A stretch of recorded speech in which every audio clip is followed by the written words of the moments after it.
Yo, what's up mga istoko ng Binyan? Nandito ngayon ako sa Patamaan Food Garage ni Capo. At may namataan akong isang vlogger na taga Cabuyao. So tara, puntahan natin at interviewin natin about life, guys. Hey sir, what's up? Mr. Boy Ubo. Kamusta? Anong ginagawa mo dito sa Binyan? Kumakain sa Patamaan Food Garage. Shoutout kay Kabutots. Ang sarap ng pagkain mo, Kabutots. So Boy Ubo, matanong ko lang is, are you single or taken? Sakit. Single. Nagmahal ka na ba? Siyempre, lahat ng tao nagmamahal yan. Anong pakiramdam kapag nagmamahal ka? Pag nagmahal ka, siyempre, kasama-kasama doon yun, siyempre, napakasakit. So nasaktan ka na? Siyempre, natural. Yung gantong itsura, di masasaktan.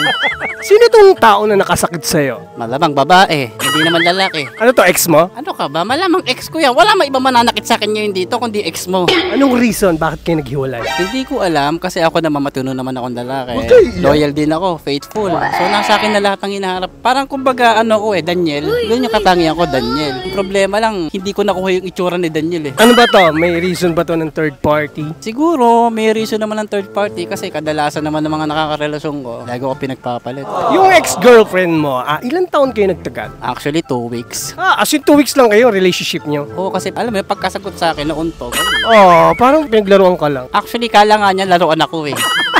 Sabi niya, ay, akala ko tao ka, laruan ka pala. Anong pakiramdam na ganun parang pinaglalaruan ka? Siguro hindi ako swerte sa love life. Siguro dahil sa panahon ngayon, hindi na tinitignan yung ugali. Kasi kadalasan na tinitignan, minsan, in generally, lahat ng babae. Pero hindi ko lalahatin Minsan, yung nas nauunang tignan yung physical. Kaya may merong isang kasabihan na ugly face never wins.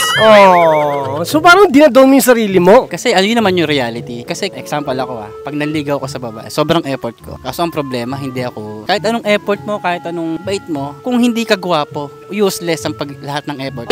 So sa mga katulad mo, anong gusto mo sabihin sa mga tao na parang dinadown yung katulad mo, yung itsura mo? Kahit na minsan sabihin naman natin hindi naman dapat tumitingin ng isang tao sa ganung sitwasyon. Sa mga katulad ko na parang class S na pangit, sabi nga ni Idol Ato. Sa mga katulad kong gano'n, huwag na tayo walang pag-asa, pero gano'n talaga buhay Kasi in generally talaga, sa henerasyon natin ngayon, physical appearance, itsura ang binabasihan ngayon. Kaya swerte na lang talaga pag nakatagpo ka ng babaeng hindi tumitingin sa itsura. Okay. Ano nangyayari sa buhay mo kapag inisip mo malulungkot ka? Yung itsura ko talaga Kaya nga minsan pag nakakita ko ng salamin, takot ako Bakit? Sabi ko, ano ba to? Sabi ko, ano to, pinanganak ba ako, pinaglihiba ako sa kapangitan? Ano ba yung hinahanap mo sa isang babae? Simple lang naman yung hinahanap ko sa isang babae. Siyempre yung tanggap kung ano ka. Kaya shoutout sa mga babaeng puro itsura lang. Tapos pag nabuntes, tsaka hanap ng pangit.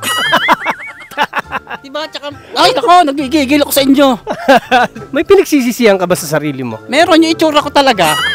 Yun talaga Alam mo kung pogi ako, hindi ako masasaktan ng ganito. Kaya nga sabi ko sa'yo, sayang ang effort. Tapos hindi ka gwapo, useless, gwapo. Hindi kasi si Andrew sabi nga di ba humanapin ng pangit at ibigin mong tunay.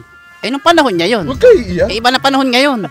Alright, thank you. Yun lang, maraming salamat din. Ano nga pala yung page mo? Pakipromote na lang din. Ayan, follow nyo lang ako, Boy Ubo, Follow nyo ako. Pag hindi nyo pinalo, nagigigil ako sa inyo. Alam nyo, sa followers na lang ako baba, kahit sumikat na lang ako. Kahit di na ako pogi. Message sa mga babae. Magtrabaho kayo. Puro kayo Gcash. Pag nag-chat kayo sa akin, Gcash. Sir.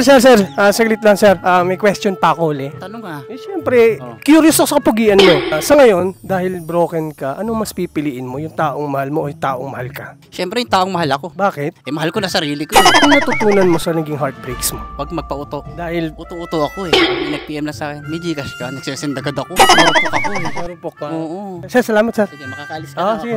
Alis ka na, sir. Thank you, sir. Salamat, sir.